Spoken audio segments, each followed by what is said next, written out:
Hello, lovely people. It's Hila here, Saturday Night Stitch, and thank you so much for tuning in. Today's video, I'm going to be sharing with you 5 DIY sewing projects, and that's just going to count as the November sew and tell. So just bear with me there. So anyway, we're just going to dive straight into it, and I'm going to shift over this way just a little bit so that I can show you the panels over here whilst I talk through them. So the first one is from Ottobre Design Women 5 2018, and it's the Rosy Dreams dress, and this is a dress that I have made before in a slightly drapier sweater knit fabric, and this time I've made it in this really gorgeous ponte, flocked ponte. So it's on a gray background, and then you've got the flecked ponte that is slightly raised. I did show this at the end of one of my other chatty videos, so in case you missed it, you're going to catch up with it here. And as you can see, it's a delightful dress, and it's in gray and black. And ever since I had my color analysis done, I'm trying out wearing gray and black, which traditionally are colors that I've tended to avoid. But I do like how I look and feel in this. The only design alterations that I made was I made this a little bit thicker. It's actually meant to look like a crew neck t-shirt line, just a small thing, but I made it thicker because I quite like the higher contrast that it provides on the graphic print. And I made the cuffs smaller. I do have petite hands, so I do find that that's a common adjustment that I have to make, especially if I want them to fit right there. So in fact, I never actually trace out the cuff pieces, especially if it's an elasticated one, because it's always too big for me. I just have to kind of eyeball what's going to fit me. And those were the only design changes that I made. And I did change the pocket pattern piece. So because the pocket pattern piece for the actual pattern itself, I thought it was too small, and I used the standard template that I have. But I've been enjoying wearing this mostly like with a turtleneck. I'm in turtleneck season right now. It's very rare that you'll see me out of a turtleneck in autumn and indeed in winter. So I like to wear this with a turtleneck, a black one, which tends to also, it's the Marks and Spencer's thermals that looks like a really neat polo neck, and I love that, with my leggings and my boots and tights. And it's very warm. It's very nice and very warm. So one of the details that I did was I actually did some top stitching on the sleeve, because this is a 2-part sleeve. And yeah, as a banging pattern, I will definitely be making more of these dresses, because they are the perfect combination of chic, but also cozy. So I still look put together, even though I'm really quite cozy. And I'm trying to work towards looking more put together. So the other dress that I made, which I really have enjoyed wearing, especially I was wearing it quite a lot in the back end of summer and very early fall, so sort of like September, because we did have a slightly extended summer. Most of September was really quite nice and warm, and a little bit of early October, is the the DVF wrap dress, which I bought from the Vintage Sewing Pattern Company. I have done a separate video about another one that I have made. So this is the second time that I've made this dress. It's the pattern is banging. It is so classy. It is so beautiful. I feel instant polish when I am wearing this dress. And I love the fabric. It's a cotton lawn fabric, and it's got like the navy background, and it's sewed up beautifully. I really enjoy pressing this. I have washed this 3 times now, so a little bit off topic, but I do tend to try and wear my clothes at least 2 to 3 times before I wash them. And I find that sort of works. So I find that it's not necessary for me to wash something, except for my gym wear where I'm like sweating loads, or I've sweated loads. But otherwise, I find that just hanging them and letting them air out is good enough. But so this is a measure of how many times it's actually been worn, because this has already been washed about 3 times, and it presses beautifully like a dream, and it just has so many beautiful details. So it's got bust studs over here, and it's also got some gathering on the waist, and that's what gives it the shape that it has. And what's surprising about this pattern is that you can make this pattern using woven fabrics, and you can also use stretch fabric. So the first one that I made it in a stretch fabric, and this one I made it in this cotton lawn. And yeah, so just taking your time with this. If you were to sew this pattern, what I would say is that it is a vintage sewing pattern. So number one, make a toile. You've got to make a toile because they did the sizings differently back then. It was a completely different world back then. And once you've made your toile, then just, make the adjustments that you need. But also, staying your neckline is going to be super important because you don't want it to gape out because it's a very low V. So it's like a very sexy V neckline. So if you do your staying properly, your stitching properly, it means that the fabric is going to cup into your body rather, and then it doesn't gape out, and that makes a huge difference. Failing which, the other thing that you can just account for is maybe wearing it with a brooch if you wanted to, or just adding a modesty panel over it, or wearing it with a cami. I've also enjoyed wearing this with a roll neck underneath, but that is not my preference because the cotton poplin tends to stick to fabric. So it has been more of an early fall, late summer kind of dress. But yeah, beautiful, beautiful dress. And the overlap is wide enough so that you don't have to worry about exposing yourself. This dress here is from Burda 2 2021. So it's an actual in-year Burda sewing project, which is quite nice. So yeah, with the moment I saw this in the previews, I definitely knew that I wanted to make this because I just loved how crisp, how casual, how chic it looked in the magazine styling. And I'm very partial to the cuff sleeve and the kimono sleeve. I'm really quite partial to it. And so I was like, yeah, no, I'm going to definitely do it. And the trick became finding the right fabric. And then when I saw this art gallery fabrics, which turns out even before I'd had my colors done, it does have quite a lot of my colors. So the background is like a spruce, which is one of my neutrals. And then we've got the hot pinks here.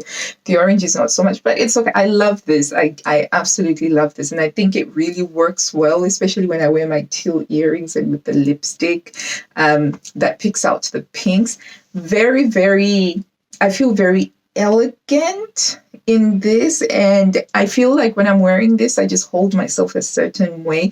And of course, the fabric is beautifully drapey.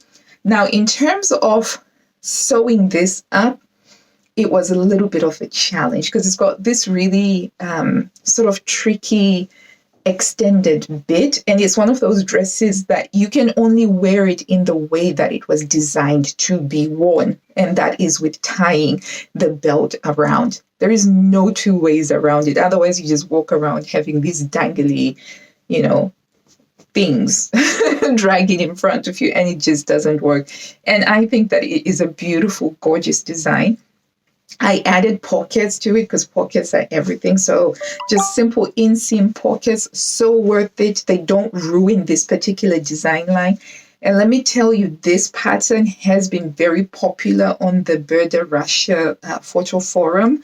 A lot of people have made this up and they have made it beautifully. Some women have, done like the flare. They've done a flared skirt. Some have even narrowed it in even further to create a pegged silhouette. Some have maxified it.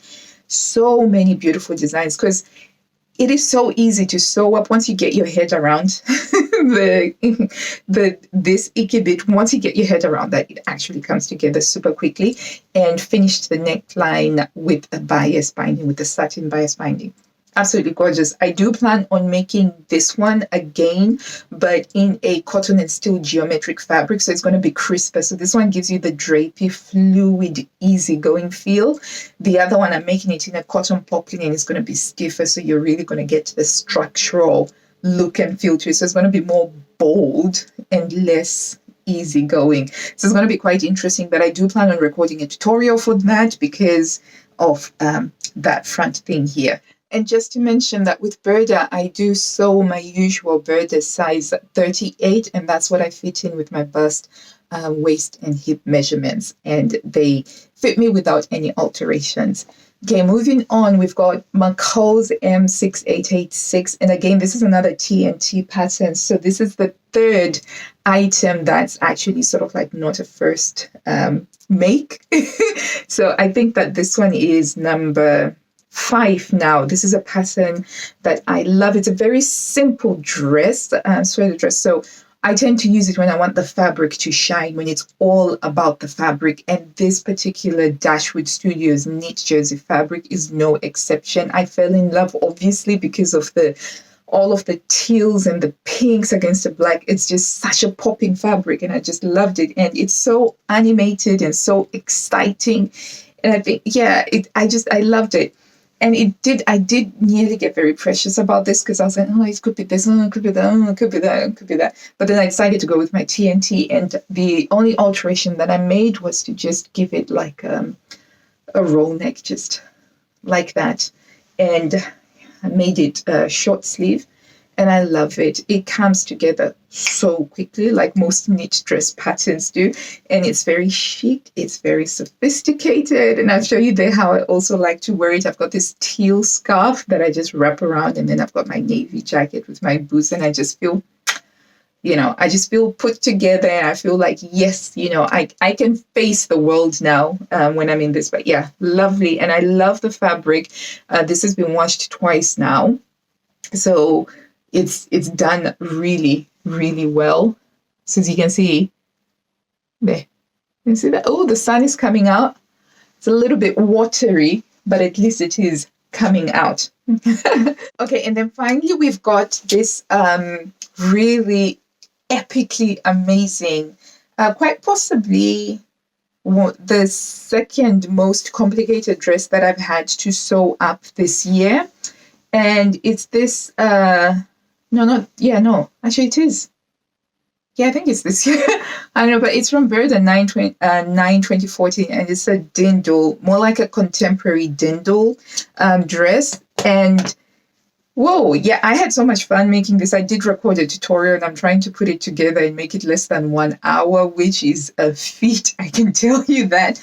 But it's got a lot of wonderful techniques. There's boning in there that I had to use, and sewing and lining. It's actually fully lined as well.